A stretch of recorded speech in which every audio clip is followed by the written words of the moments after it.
Quand on lit dans Matthieu 24, verset 37 à suivant,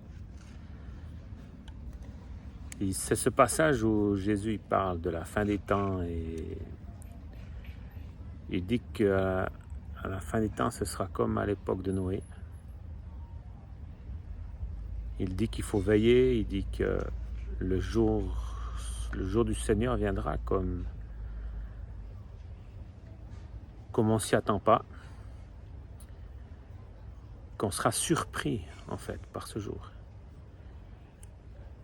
Et quand je priais, j'avais une vision et je voyais une prairie verdoyante, coupée très rase.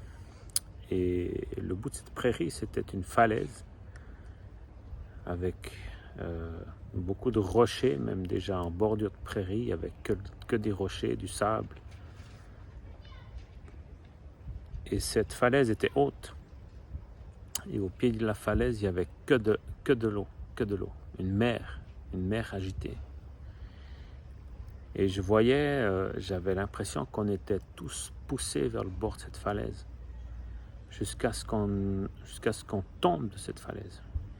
Et je crois que c'est un temps où on va tous tomber de la falaise, où toutes nos sécurités, tout ce qu'on pense connaître, maîtriser, avoir entre les mains, contrôler, va disparaître et on va tous tomber.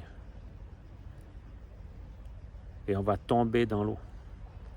Et l'eau, c'est un environnement pas du tout adéquat pour l'être humain, pour qui nous sommes. Dans la Bible, l'eau représente même les nations, la mort. Et on va tomber dans l'eau. Mais je voyais dans cette eau, il y avait beaucoup de barques. Il y avait des petits bateaux, il y avait des grands bateaux.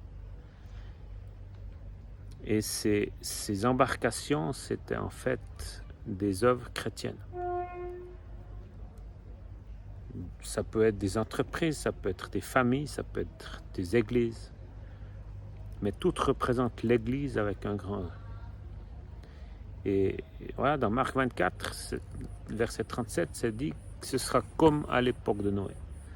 Alors ça fait un peu une analogie avec ces bateaux.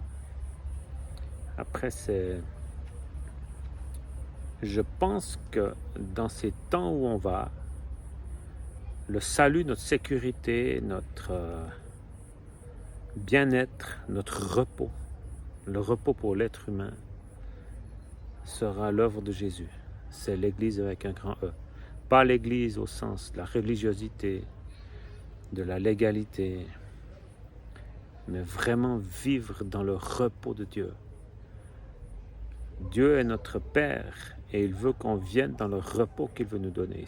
Et ces embarcations, ce sera ça. Alors c'est clair que pour être dans une embarcation, c'est déjà accepter Jésus dans sa vie.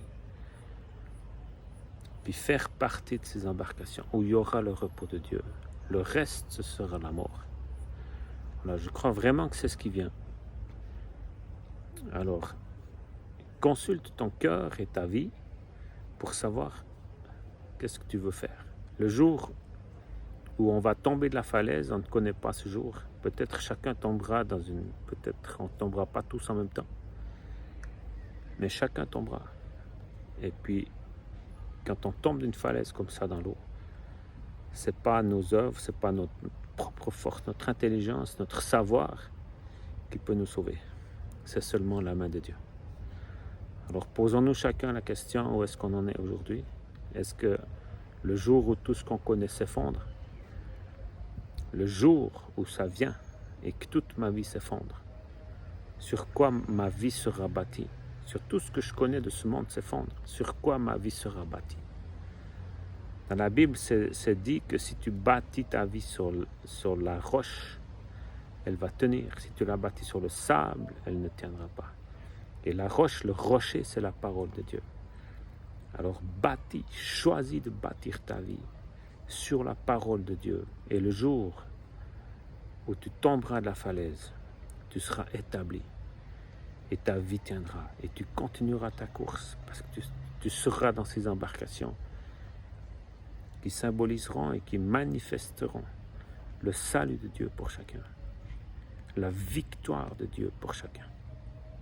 Voilà, sois béni richement et que Dieu te touche, que Jésus te touche, que son esprit te touche et que tu aies soif de manger sa parole, de manger le pain de vie qu'est Jésus. Jésus est le pain de vie, il est la parole de Dieu.